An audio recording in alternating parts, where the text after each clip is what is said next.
You're listening to the Broadway Podcast Network. There's a cat over here. There's a cat over there. And the wrong one died. And the wrong one died.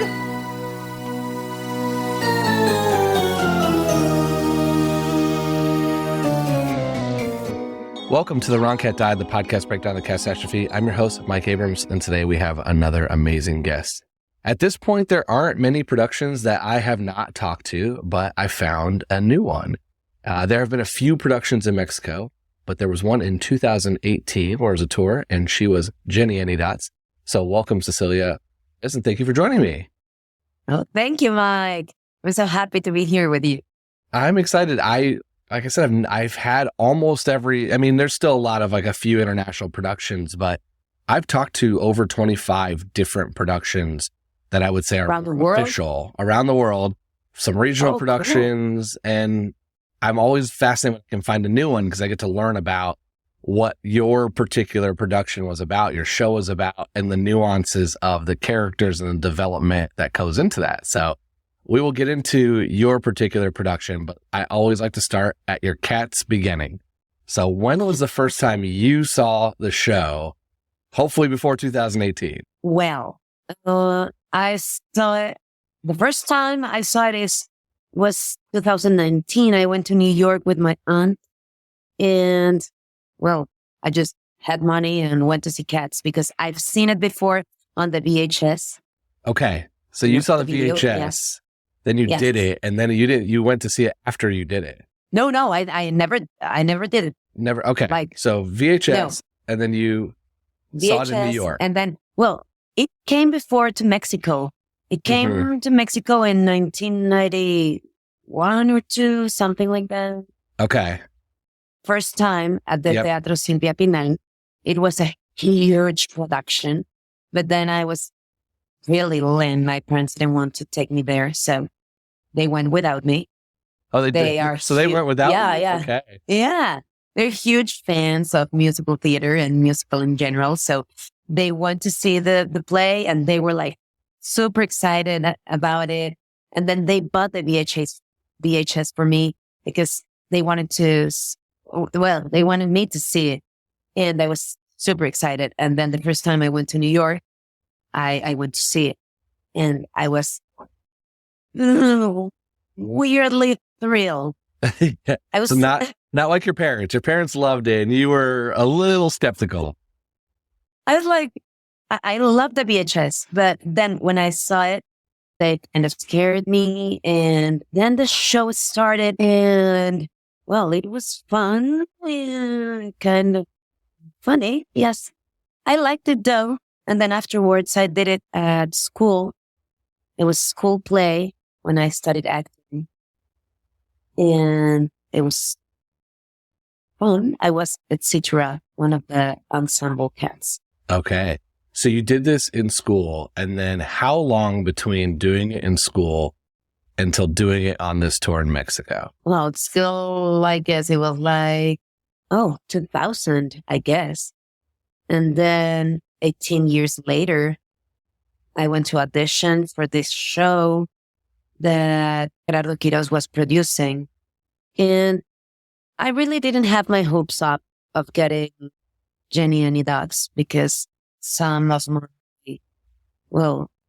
my colleagues were auditioning, and they were really famous, not only on the theater scene, but also in TV and stuff. So I thought, no, there's no way they're going to give this to me.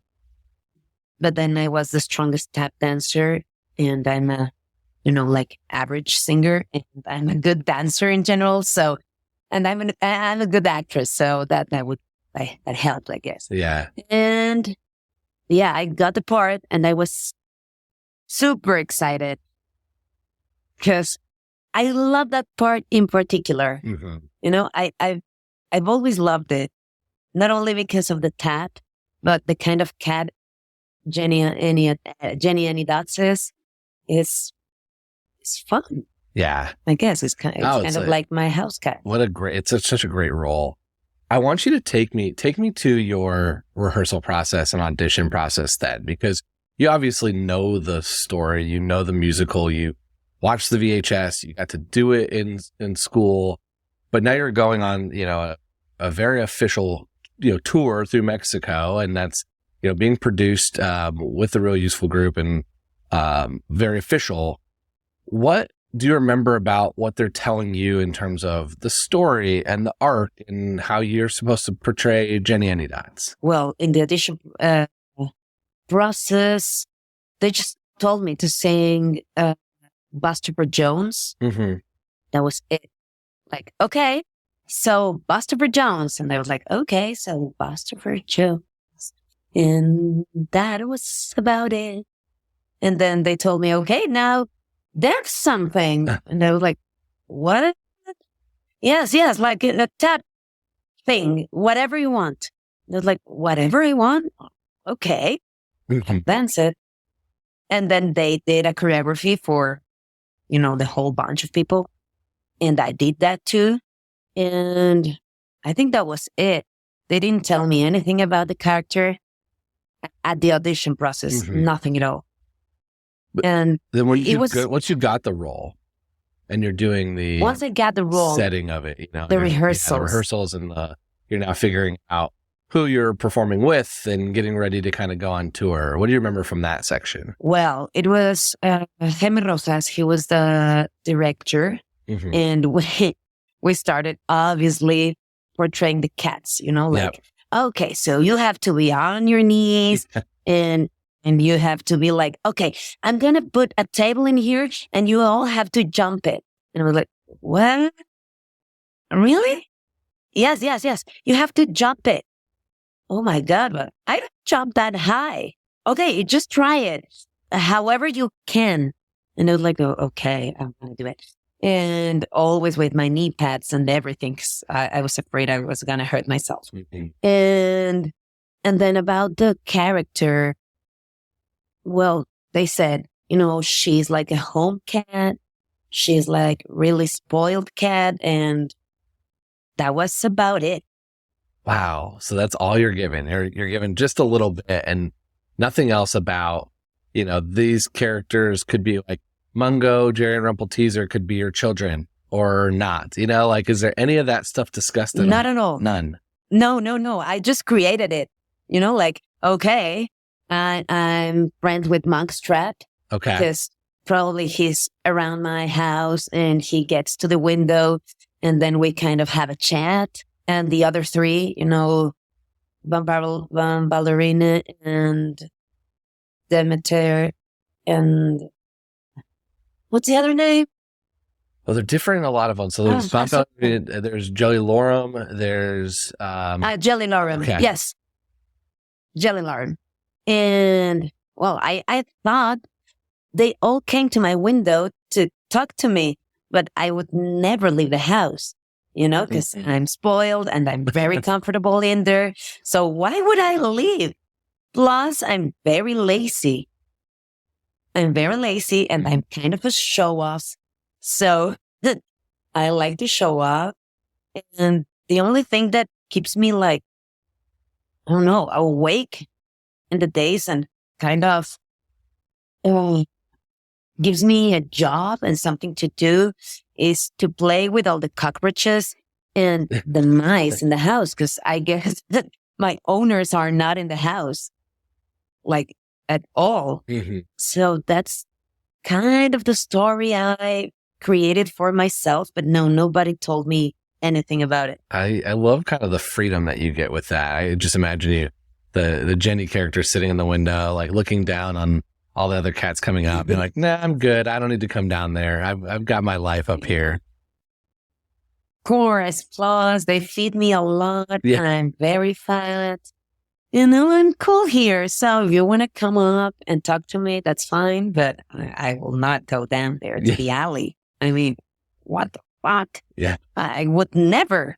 I love it. It's such a fun, I have this visual now of it's almost a Romeo and Juliet of your cat sitting up on, up on the terrace. Yeah, I'm good. I'm not coming down there. Yeah. But Monkstrap still, he's my friend. Mm-hmm. Probably we met when we were little and then they adopted me, like my parents or calling them somehow. Yeah. My owners. Yeah. So, yeah. Okay. I want to hear a little bit about the differences in your production. So it's the first time I've talked to anybody on the Mexico tour. This was considered tour 3 by the way that they seem to be marked. Tell me about I'm assuming it's Jillian Lynn's choreography. It's not the Andy Blankenbuehler 2016 revival, right? You're doing the much more original production. Well, not really. Okay. Like the complete choreography was from a Mexican choreographer called Memo Telles. Okay, so it's a separate choreographer.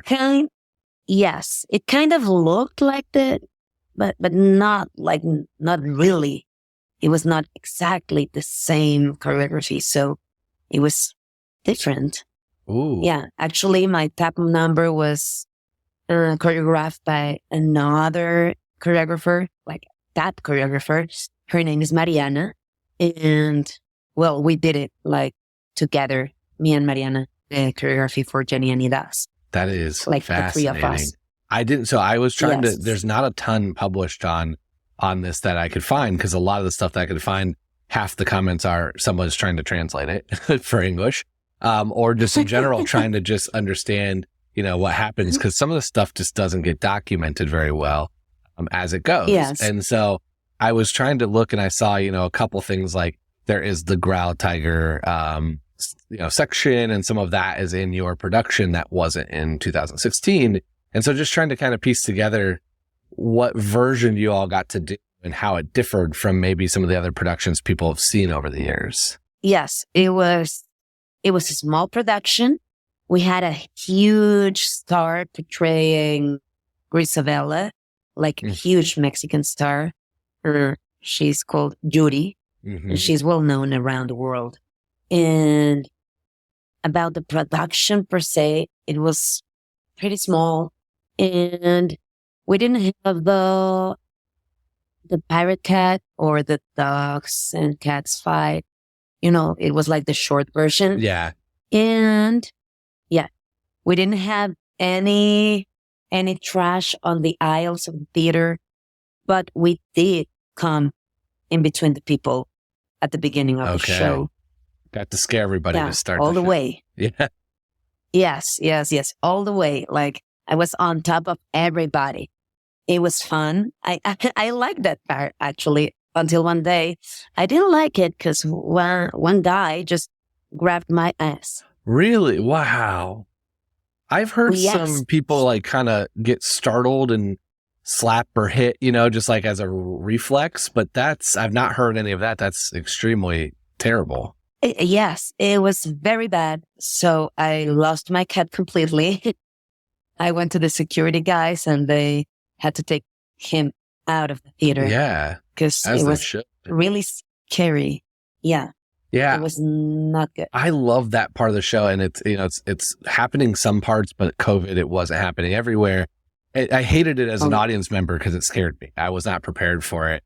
But then I'm like, it's such a fun kind of like way to kick off the show. And I had heard some stories over the years of people who a kid was startled and accidentally just slapped or hit, but I've not heard that. And that's such an unfortunate way to start your show. How do you regain your composure? Because you're pretty early, your number's really early.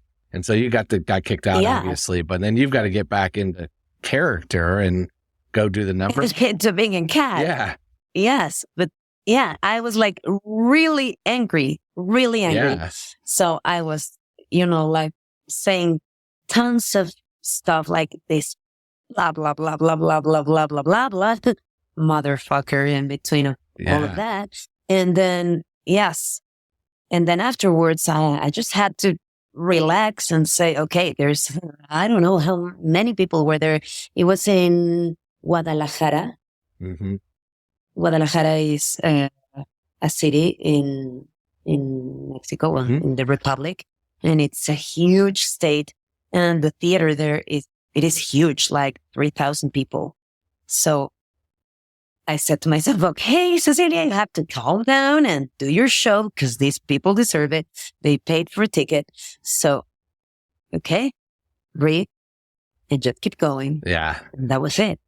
Yeah. There was nothing else I could do. Plus, he was kind of drunk because they were selling alcohol and the Yeah. It doesn't excuse it, Yeah, but so- it does maybe No, it doesn't. give the answer of how it happened. Yeah, that's a show that I kind of joked the first time I saw it. You might need some alcohol or something to kind of make it make sense. But to an extent, obviously. You gave kind of that's an unfortunate memory from the show. What other like more memorable moments do you have from being on tour? Was there any crazy stories that happened that like completely you'll never forget, or any other things that are kind of funny moments that you remember from your time doing the show? I have a great memory. It was like the third week running the show. It was here in Mexico City because we were in Mexico City for, I guess, like 8 months before the tour started. So the third week we were here in Mexico, and, they throw this shoe on stage right in the first number, and I had to pick it up. So I went to pick it up like always. And then I started running like always. And one of my fellow mates just hit me right on the face. Oh no. He was pirouetting, and then he hit me with his fist like on my eyebrow. And I mean, he was really strong. He was one of the Pansyball. He was a character. Yeah. And he was a strong man. He is a strong man. And he hit me, and I was like, oh my God, I'm gonna faint. And I managed to get off stage, but my number was the next number. So there was nothing much to do. Like, I had to be on stage because my understudy wasn't there on the theater that day. So, and there wasn't any time. So, I had to do my number. I was about to faint. I remember it was kind of funny. So I did my number the best way that I could. And afterwards, I got out of the stage, and there was the doctor. And she saw my face, and she was like, "Hey, oh my God." It was like, what? Is it really bad? Kind of. It was like, how bad is it? Oh my God. I had like a huge lump on my forehead. And then she grabbed my face and pushed this lump all the way down. It was like, really, really hurtful. Oh. And then afterwards, I had to put on my makeup again. And it was fun and funny. And I had a black eye like for 3 weeks. Yeah, I was thinking, as you said that you got hit, I'm like, well, this is probably one of the few shows where you almost can hide the black eye because you're in full makeup in the case of, like you have your plot, and that you probably didn't notice it right away. Whereas most every other show, it's going to be immediately noticeable. Yes, totally. And I thought to myself, oh my God, everyone's going to notice that my eyes like this to be closed. Like I cannot open it. And no, the makeup artist did this amazing job, and you couldn't even notice that my eyelid was kind of closed. Oh. But it was fun. Want to see the picture? I do, yeah. But if you have one, not only do I want to see it, but I want to have you send it, and we can post it with this episode when it comes out. Oh, of course. It is so much fun. I'm going to send it to you. But yeah, it was fun. And I have tons of memories from Cats, very good friends. We really had a lot of fun. I remember another time we were doing the Jennyanydots choreography, and this new production that Jennyanydots goes rolling on top of the big bolts. Mm-hmm. Yes, we did that. Okay. And yes, and they didn't place the balls correctly, so as I was like, diving into them and the dancers were carrying me, one of the balls just completely separated and it was flown away. And then my feet hit the floor and one of my taps hit my other foot. Sounds like a lot of injuries for you in this show. Yes, I had a lot of injuries, but stupid injuries. It was like, really? How did I get hurt like that? So my foot was like really swollen. And even though I could walk, it was nothing. Like it was just like the bump and that was it. But I had to continue playing the character and well, that was it. And what else? What else could I remember? Well, when we were portraying the characters, all the play and everything on Yucatan. Yucatan is this place in Mexico City. It's placed on the south. And Jesus Christ, it is so hot. And there was no air conditioning, no nothing. And you're crawling around, we were like dancing for 2.5 hours. Yeah. Melting. Yeah. I usually don't sweat, but in that particular place, it was like, oh my God. And we went off stage and our suits were like completely wet, like dripping. And, and we were like, oh my God, what are we going to do? Something, a fan, something. No, there was nothing there. And well, we have to keep on going and do the show. Yeah. Show must go on. Whether you get hit in the face, whether you get kicked, whether you're in the desert, it doesn't matter. You're still gonna crawl around over the table and around everybody, and it's still gonna happen. We're gonna take a quick break, and then we'll be back for more of The Wrong Cat Died. I want to ask a little bit because it seems your show was translated, right? So it was in Spanish. Yes. How was that for you, having seen the VHS so much in English? Obviously, it's your native language, but you get the ability to see it. Like, how is it learning kind of the music and the songs that you had heard and knew, now hearing it in a different language and having to sing it and perform it in a different language? It's always complicated. Yeah. In every show I played here in Mexico, whenever I listen to the translation and the adaptation, it's like, what? It doesn't say that in English. Yeah. The name for Jennyanydots in Spanish is Bombonachoona. Have you say that again? Bombonachoona is kind of, if I had to translate it, it would be like a mix between marshmallow and good cat. So good cat marshmallow. Okay. That fits the description. Like yes, totally. Yes. Like a marshmallow, good cat, cute cat. Yeah. Marshmallow. So that's the name for her. Good cat. Wow. I really enjoy that. What other names kind of have, are there any other funny ones? Like, it's already such crazy names to begin with in the show. Like Mr. Mistopheles and Rum Tum Tugger and all these other bizarre things that are there. But now you're translating it and you've got Marshmallow, Good Cat, and some other, like, what are the other ones? Like Rum Tum Tugger is punk rock terco. And how does that translate? Punk, like that would be punk, like a punk. Okay. Rock, as in rock. Mm-hmm. Rocking it. And terco, stubborn. So his name is just Stubborn Punk Rocker. Like, instead of naming, yes. they're just describing the cats as a name. I love that. Yes.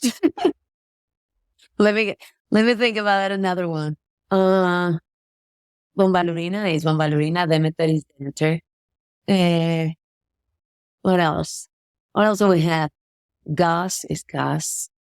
Bustopher Jones is Bustopher. Come on, no. Gordocles Cruz. So Gordo's fat, right? Chunky. Yeah. Gordocles cruz. That would be like saying chunky cles.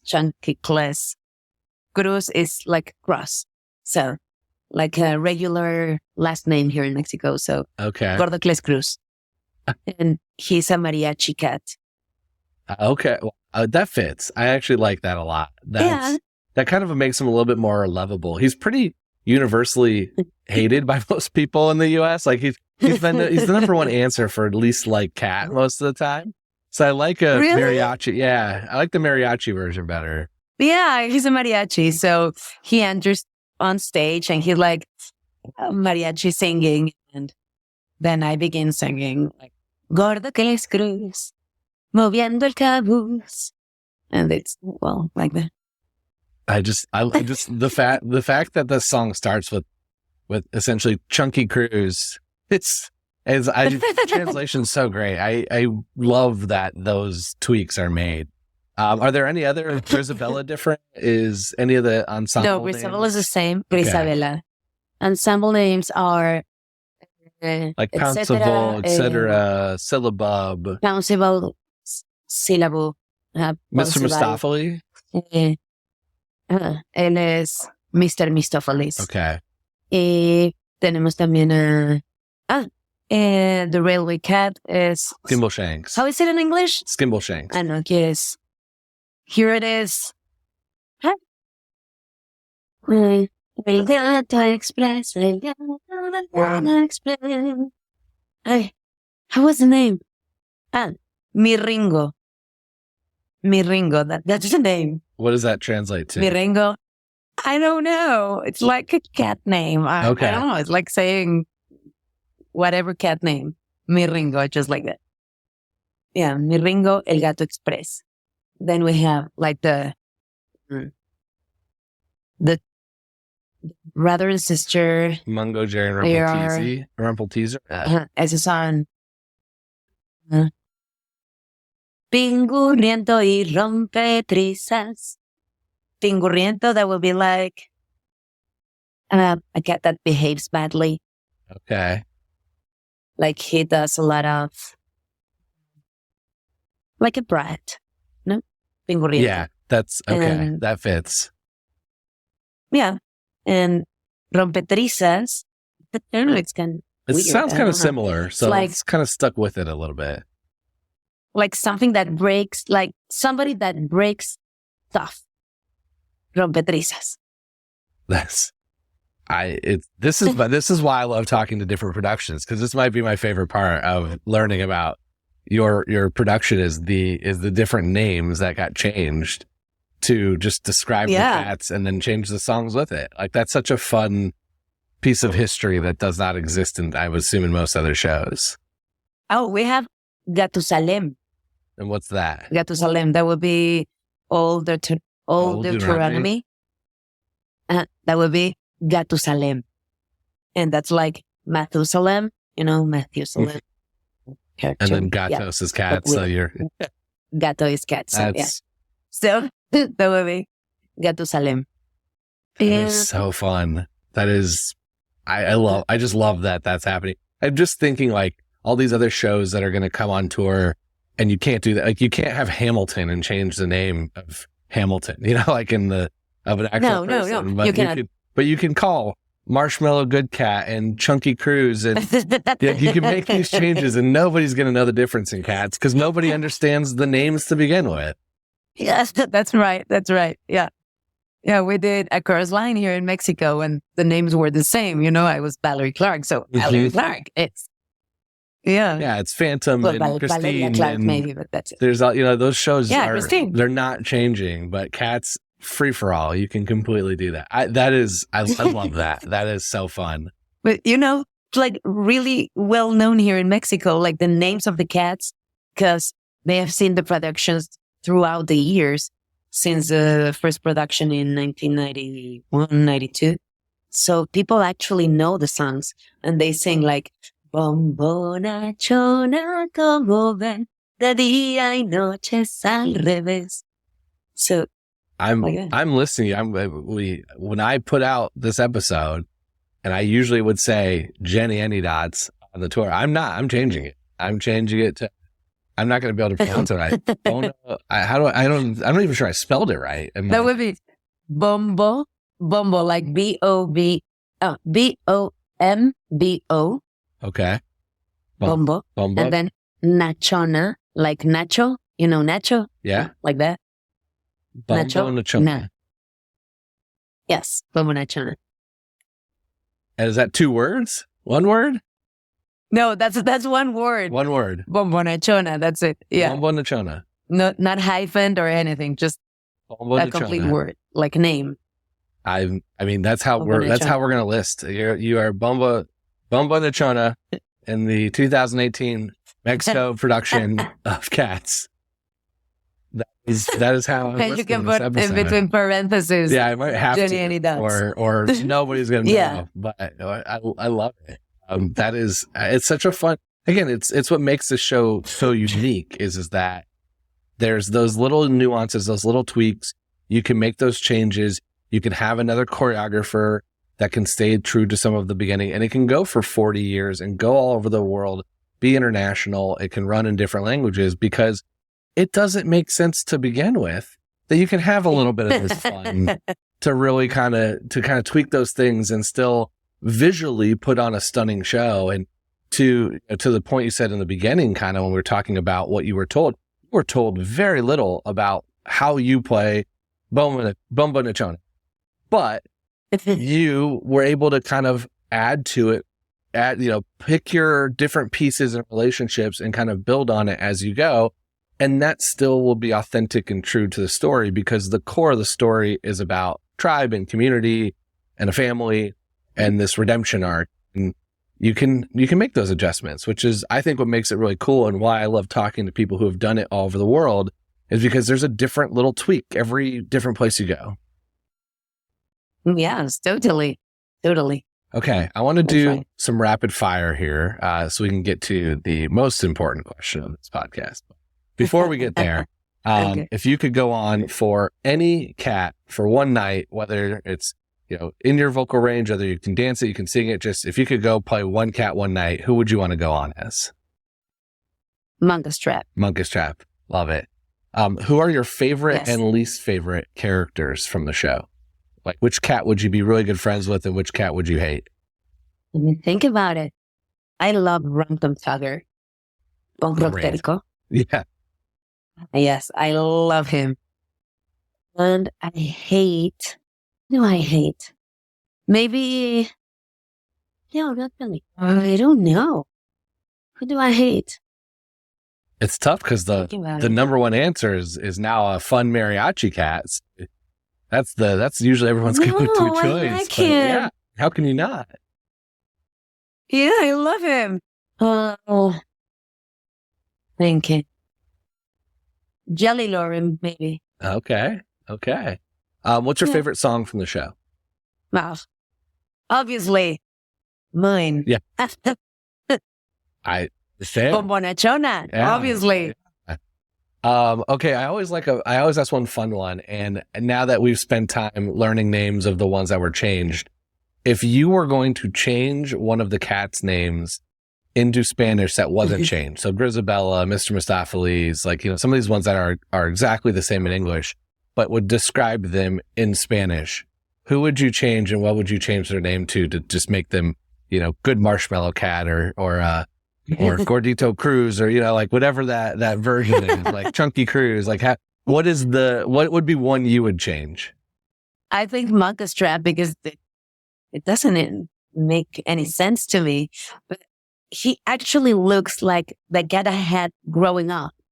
Had this black cat and he was powerful and kind of sexy and very strong. And so I would name him Fuston. Was that your cat's name? Or is that? Yeah, Fuston. Okay. Yeah, that was my cat's name and I loved him and he just looked like Mongus Trap. Yeah. So Fuston. Okay. Fuston would be a great thing. Okay. I guess. Most important question. So I've argued at length that I don't think Grisabella should be the Jellicle choice. And I would like to hear from you. if you want to defend Grisabella or if you are going to make your own different Jellicle choice. No, not that fan Grisabella. I mean, why would I? It doesn't make any sense. Like, she's mean to everybody. She's an outsider. She went away like 1,000,000 years ago. None of the young cats know her. And I mean, she's kind of a whore. She has done nothing good. And then suddenly she needs redemption. Why? So I would go definitely for Gus. I love it. I love how anti Grisabella you are. I very rarely find somebody that is passionately going against her as me, but I'm here for it. Yeah, I mean, you have Gus, and he reads, books to children, to kids, to young kittens, and he's a well-known theater actor, and he has done great things, and he's very kind. He's really old. He's not having a great time. I think he has Parkinson, so he's always trembling. So I guess he has Parkinson. So he deserves it. He needs it. He deserves it. He's the number 2 answer number 1 answer that's not Grisabella in my 150 plus episodes of doing this show. Yeah, it's a number 2? Grisabella's still number 1, and then he's number 2. Oh, really? Yep. But why? I think we get a lot of traditionalists. As much as I'm trying to slowly change everyone's mind, I do think Grisabella has the most votes because there's a lot of people that's the show. Like, that's how it was written. And so I think there's some people that just like the traditionalists. And the redemption arc, there's the idea that she's returning and she needs it. But I'm with you. I think she is mean and deserves to, if you're going to accept her back, she should stay with the family for 1 more year. Yes. And let Gus go. Yes. She should change here, like on Earth, not change there. So that's really easy. Like, okay, I'm going to die and then I'm a saint.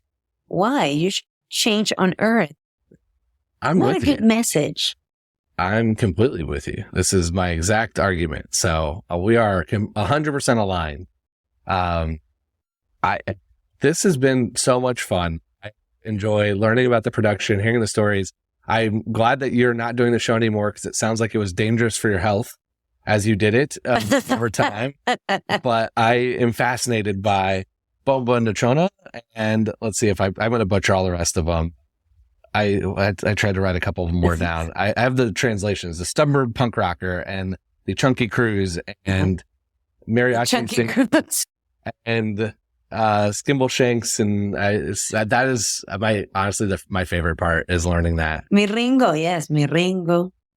You can write that. Like Mi Ringo, that's easy. Yeah, Mi Ringo, and then Old Deuteronomy's is Gatos Malo. I'm not getting the second half of that. Gatusalem. Gatusalem. How many of them can you sing a couple of them in there where it comes into their name, into the song? Yes. Bombonachoona, como ves, de día y noches al revés. Su piel parece mezcla de un gato usual y un montés. Eso es. That would be. That's the Jennyanydots. Okay. And then Buster Jones is Gordo Cles Cruz, moviendo el cabuz, camina con garbo y con ley. Él va donde va. Uy, uy, uy. Hey. Pues de Garibaldi es el rey. I love it. It's so fun. And then what we es mi Ringo, el gato express, el gato del tren express. So you're singing the cat train? Is that the translation? I love that. So fun. Yes. I need to find a bootleg of this production so badly. I'm gonna send to you the number, like Jennyanydots. Played by me. Yes. I can't wait. I cannot wait. What about? So you had fun. Well, give me one more. Give me Tuggers. From Tum Tugger. El punk rock terco es un gato genial. Si tú dices sardina, yo digo champán. Y luego dice, él hará lo que le plazca. Y si no te parece, te aguantas. That would be punk rock terco. And then we have Pingurriento y rompetrizas. Somos pareja de gatos sin par. Nos ves por ahí haciendo acrobacias o alambrismo y malabar. I honestly, I could have you keep doing this for hours. This is it's so fun because it's such a minor tweak, and it's so great that to put it into the native language of the area, which they do, I know, in Germany, and they do it in a couple other countries. And then obviously there's the versions that travel around in English too. But I think it's fun to have those tweaks and those slight changes because it adds a layer to anyone that's seen the show. Like I think about someone who has seen the VHS or saw it on Broadway or saw the English version and then can kind of laugh a little bit at the fun of like, I love it that it's not Skimbleshanks the railway cat. It's Skimbleshanks is on the cat train, and like just these minor things that are fun, but it's still the same melody and the same music, and it just adds a layer to the history of a show that's been on for 40 plus years. Yes, totally. Well, this has been so fun. How can people stay up with you and keep up with you and what you're working on and social media and everything? Okay, my social media is Cecilia Arias 28. That would be CECILIAARIAS 28. All right. And we will tag that too. That's Instagram and everything else. That's Instagram. Great. Yes. Well, that's the same for X and everything else. Awesome. And I'm now on Talk Talk. Okay. That is a comedy about obsessive compulsive behavior. All right. We will, if you share that too, OCD. we'll link everything too so we can share everything that you're working on. Yeah, it is not a musical, it's a play, and it's a French play actually. And it has been playing here in Mexico for like around 10 years. Wow. It's like a huge success. My cat is right here. Olivia. Yeah. Hazte para allá, gorda. And, I'm playing this character that is so much fun. It has this compulsion about cleaning stuff and, this fear of, getting illnesses like COVID and everything. Yeah. So she's really scared and she's always cleaning. She's always scared. And they're all in this doctor's office, on this therapist office. Oh, Oliva. And she's messing with me. Yeah. And that's it. Talk Talk. It's playing in Mexico City. So you should go and watch it if you're here in Mexico. Yeah, we will link it. So if you are around and close and can go check it out, please do. And we'll put the link to how to get tickets and learn more. Thank you. Again, this has been so fun to have you on and to learn more about the show. It's every time I learn something new. And this is a very good example of that, learning all the fun nuances of the version that you got to perform. Yes. Thank you so much for inviting me. It's been an honor and so much fun. I loved it. Awesome. Thank you. And thanks everyone else for listening to this episode of The Wrong Cat Died, the podcast breakdown of Catastrophe. To follow along, you can subscribe on Apple Podcasts, Spotify, or any listening podcast. Follow us on Twitter, Instagram, TikTok, and Threads at The Wrong Cat Died, or check out our website, thewrongcatdied.com.